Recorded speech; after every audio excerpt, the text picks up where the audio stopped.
I stepped away from the table for maybe 2 minutes. That's all it was. 2 minutes to take a phone call from my financial advisor out in the hallway because the restaurant was loud and I couldn't hear him properly. When I came back, my son was leaning back in his chair with that easy smile he's had since he was 12 years old. The kind of smile that always made me think everything was fine. Everything was always fine when he smiled like that. I almost sat down, almost reached for my coffee. Something stopped me. I don't know what exactly. Call it 63 years of being alive, or maybe just a father's gut that had been quietly paying attention even when his brain wasn't. I paused, looked at the table, looked at my son. He was already picking up his own cup, unhurried, relaxed. I said I needed to wash my hands and walked toward the back of the restaurant. That's where the manager found me. My name is Gene Calloway. I'm 63 years old, retired from 31 years working as a pipe fitter for a natural gas utility company in central Ohio. I have 2 kids, my son, who's 34, and my daughter, who just turned 29. My wife, their mother, passed away from ovarian cancer 11 years ago. Her name was Deb, and not a day goes by that I don't think about her. I'm telling you all of this because context matters. You need to understand who I was before that Friday afternoon in April and who I became after it. 3 weeks before that dinner, I was sitting at my kitchen table on a Saturday morning drinking coffee and doing the crossword puzzle the way I always do on Saturdays. The television was on in the other room. Some home improvement show Deb used to like that I still put on out of habit. I had a Powerball ticket on the table next to my coffee mug. I'd bought it Thursday at the Shell station on Route 40, the way I do most weeks. Never thought much about it. It was $5. It was something to do. I checked the numbers online because I'd missed the drawing on the news. I checked them 3 times. Then I stood up and walked to the window and looked out at my backyard for about 5 minutes without moving. The jackpot that week was $11.4 million. I hadn't won the jackpot, but I'd matched 5 numbers, no Powerball, and that pays out a fixed prize. In Ohio, that prize was $1,000, $1 million before federal and state taxes. I know people say only in America do they tax lottery winnings, and I'll be honest, when I got to the final number after taxes, it stung a little. But I walked away with just under $650,000 after everything was settled, taken as a lump sum. At 63, that was the right choice. I wasn't going to wait around for annual payments. $647,000. I didn't tell a single person for almost a week. I called the financial advisor I'd used before through my union benefits, a woman named Patricia Lang at a firm in Columbus. Trustworthy. No nonsense. She helped me set up a plan, keep the bulk in a diversified account, pay off the remaining $38,000 on my mortgage, set aside a chunk in a high-yield savings account as a cushion. Smart, boring, exactly the right thing. After I'd done all of that, after the paperwork was filed and the account was set up and I could actually breathe again, I called my daughter. She drove up from Cincinnati that same evening. We sat on the back porch until almost midnight. She cried. I cried a little too, though I told her it was allergies. She kept saying, "Dad, you deserve this. You really deserve this." And then she said, "Please don't change. Please just stay you." I promised her I would try. I called my son the next morning. He went quiet on the phone for a long moment. Then he said, "Dad, that's incredible. We have to celebrate. Let me take you to dinner, anywhere you want." I should have noticed the pause. My son and I have had what I'd call a complicated relationship since his mother died. He was 23 when we lost her, old enough to understand, but young enough to be destroyed by it in ways that didn't show up right away. He started making bad decisions. Not dramatic ones, not the kind that land you on the evening news, just a slow accumulation of poor choices that quietly buried him. He left a good job at an engineering firm after 2 years because of some conflict with a supervisor. He moved in with a woman who turned out to be, by all accounts, a significant negative influence in his life. He borrowed money from friends. He got into some credit card debt that I knew was bad but didn't know exactly how bad. I tried to help him in the ways I knew how. Offered to sit down with him and look at his finances. Offered to help him find a new job. He always said he was handling it. He always had that smile. I blame myself for some of it, if I'm being honest. After Deb died, I threw myself into work for about 2 years because I didn't know what else to do with the grief. I wasn't present the way I should have been. My daughter's more self-sufficient by nature. She found her footing. My son needed more from me during those years, and I wasn't there to give it. I don't say that to excuse what he did. I say it because it's true, and the truth matters even when it's inconvenient. He chose a steakhouse in downtown Columbus, nicer than anything I would have picked. White tablecloths, a wine list I needed help reading. He was already there when I arrived, standing up to hug me, grinning wide. "There he is," he said, "the luckiest man in Ohio." We ordered. He insisted on a bottle of wine, a Cabernet that cost more than I spent on groceries in a week. I told him that was excessive. He said, "Dad, come on, tonight we celebrate." He was warm, attentive, asked about my health, about the neighbors, about the garden I've been trying to grow in the backyard. He asked about Patricia Lang and seemed genuinely interested in how the financial planning was going. He asked good questions, smart questions, questions that, in the moment, felt like the conversation of a son who was finally turning a corner. Somewhere around the middle of dinner, my cell phone buzzed. It was Patricia's office, her assistant calling to confirm a document I needed to sign electronically before the end of the business week. I excused myself and stepped out toward the foyer near the front entrance, where it was quieter. The call took maybe 3 minutes. I confirmed the document, asked one quick question, said goodnight. When I turned to walk back to the table, a man in a dark vest, restaurant staff, one of the floor managers I think, stepped slightly into my path. He was maybe 40, with close-cropped hair and the look of someone who had been working up the nerve to say something. He said quietly, "Sir, I'm sorry to bother you. Are you the gentleman at table 14? The one who just stepped away?" I said yes. He said, "I don't want to cause a scene, and I might be completely wrong about this, but I was walking past your table while you were gone, and I noticed the gentleman you're dining with. He leaned over your coffee cup and appeared to drop something into it. A small tablet or capsule of some kind. I wanted you to know before you went back." I stood there for a moment. The sounds of the restaurant went strange around me, like they were coming from very far away. I thanked him. I asked his name. He said it was Kevin. I shook his hand and thanked him again and told him I would handle it quietly. Then I stood in the little hallway by the host stand for about 30 seconds and just breathed. I am not a dramatic person.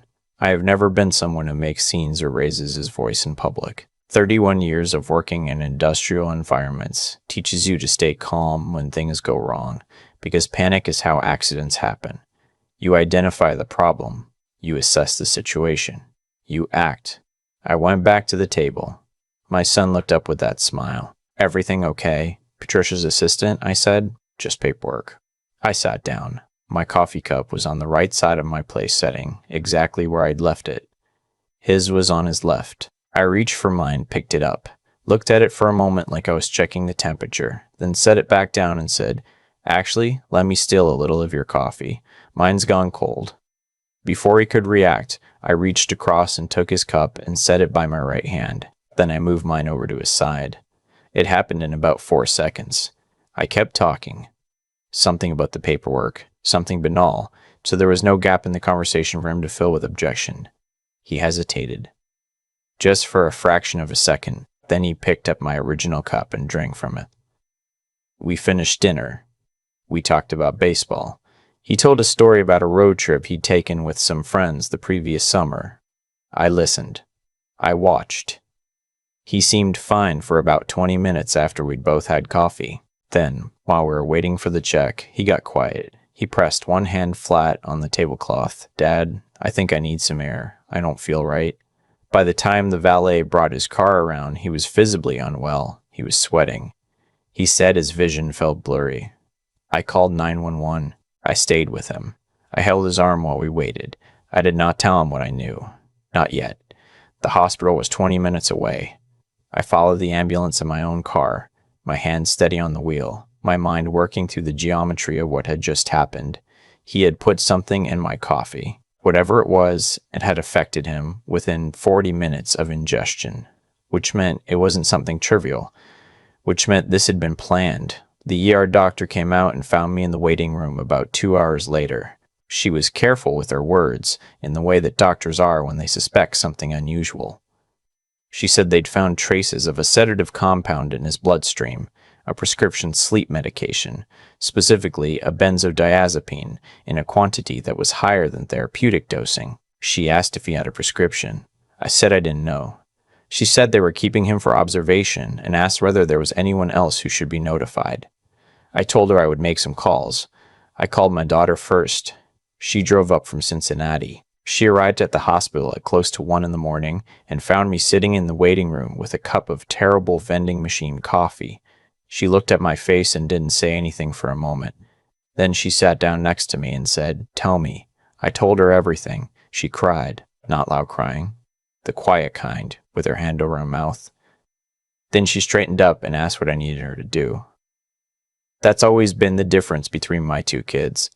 Not good and bad, just different ways of responding when the world falls apart. The next morning, I spoke with a detective from the Columbus Police Department, a woman named Sergeant Okafor, thorough, direct, no small talk, which I appreciated. I gave her Kevin's name and my account of the evening. The restaurant had security cameras. The footage was reviewed. It showed clearly my son reaching over my cup while I was away from the table and releasing something from his closed hand into the liquid. Sergeant Okafor also told me something I hadn't known. My son had been in contact over several months with a woman I'll call his girlfriend. They'd been on and off for years, and she had apparently been the one who obtained the medication. She worked in a healthcare-adjacent role and had access. The plan, as far as investigators were able to determine, was that I would be incapacitated for long enough that my son would have time to get me to sign documents. Documents he'd apparently already had prepared, transferring power of attorney to him and restructuring access to my accounts. $647,000. That's what his plan was worth, in his estimation. I sat in Sergeant Okafor's office and thought about the road trip story he'd told at dinner. The way he'd laughed at his own punchline, the Cabernet.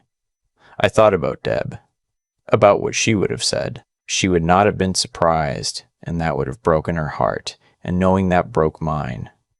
My son was arrested 4 days later. His girlfriend was arrested the same day at her apartment. The charge against him was felony drugging with intent to commit financial fraud. She faced additional charges related to obtaining and providing a controlled substance without authorization. I did not attend the arraignment. My daughter offered to come with me if I wanted to go. I said no. There was nothing I needed to see. The legal process took almost 8 months. I won't walk you through all of it because I lived it and I wouldn't wish that experience on anyone. The depositions, the phone calls from his attorney, the moment I had to formally submit my account of events in writing and read it back to myself like it belonged to someone else's life. In the end, my son pleaded guilty to a reduced charge and was sentenced to 3 years in a minimum security facility. His girlfriend received 4.5 years. The judge, from what I was told, was particularly unimpressed by the level of premeditation involved. The prepared documents, the coordination, the deliberate targeting of a parent who had recently come into money. 3 years. I keep thinking about what 3 years means. He'll be 37 when he gets out. He'll still be young enough to rebuild something. That's what I try to hold on to. I went back to the restaurant about a month after everything had settled. I asked to speak with the floor manager and was brought back to a small office near the kitchen. Kevin was there. Same close-cropped hair, same steady eyes. I handed him an envelope. Inside was a check for $5,000 and a handwritten note that said, in part, that what he did that evening required a kind of moral courage that most people don't exercise, and that I was grateful for the rest of my life. He tried to give the check back. I wouldn't let him. We shook hands, and I thanked him again, and then I drove home and sat in my backyard until it got dark. My daughter came up from Cincinnati for a long weekend in June. We sat on the back porch the way we had that first night after I told her about the lottery. The garden was doing better than I had expected. Some tomatoes, a row of green beans, the mint that Deb had planted in a pot years ago that refuses to die no matter what I do. She asked me if I was okay. The real version of okay, not the version people mean when they ask as a formality. I thought about it for a while before I answered. I said, I'm getting there. Some days are closer than others. She nodded. I said, I keep thinking about whether I should have seen it coming. whether there were signs I ignored because I wanted to believe things were better than they were. She said, "Dad, you could have known and still not known at the same time. That's not a failure. That's just love."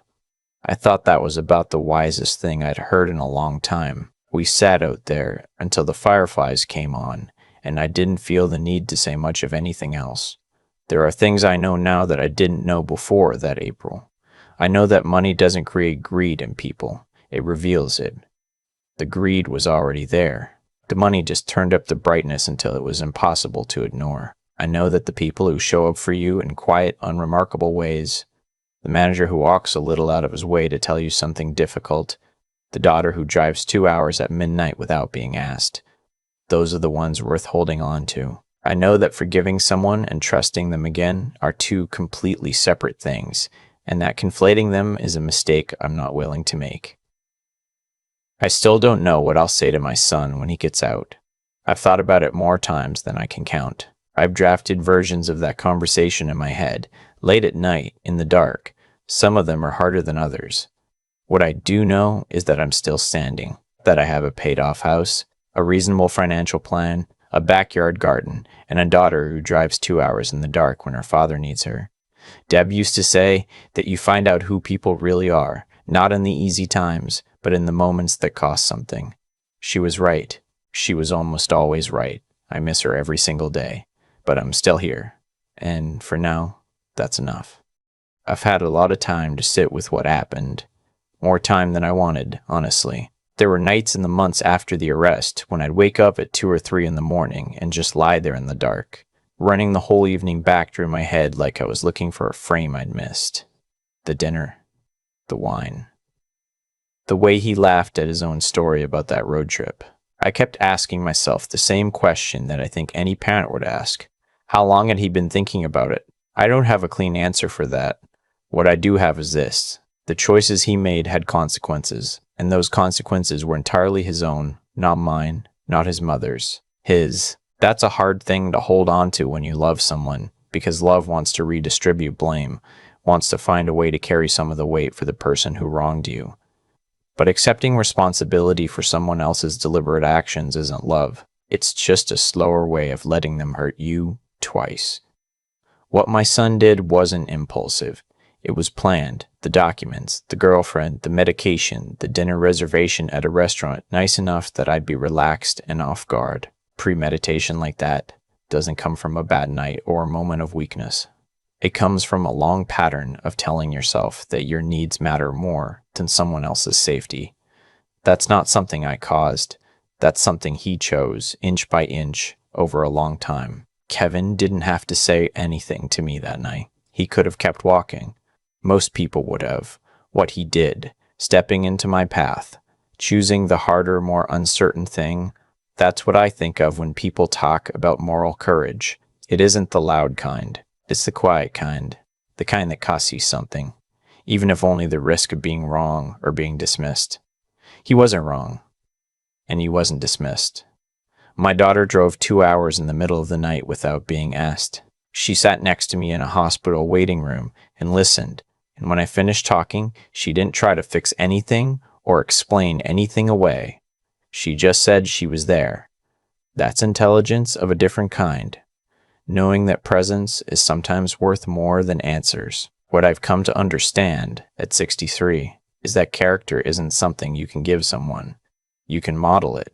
You can create conditions where it has a chance to grow. But ultimately, each person builds it or doesn't through the accumulation of their own choices, especially the ones nobody is watching. My son had every opportunity to come to me and say he was struggling. He chose differently. And Kevin had every opportunity to look the other way. He chose differently, too. The garden Deb planted is still growing out back. The mint especially. It comes back every year no matter how hard the winter was. I think about that sometimes. Things that are rooted well enough tend to survive. And things that were never properly rooted, no matter how good they looked above the surface, eventually show what they are. I'm still here, and I'm still learning what that means.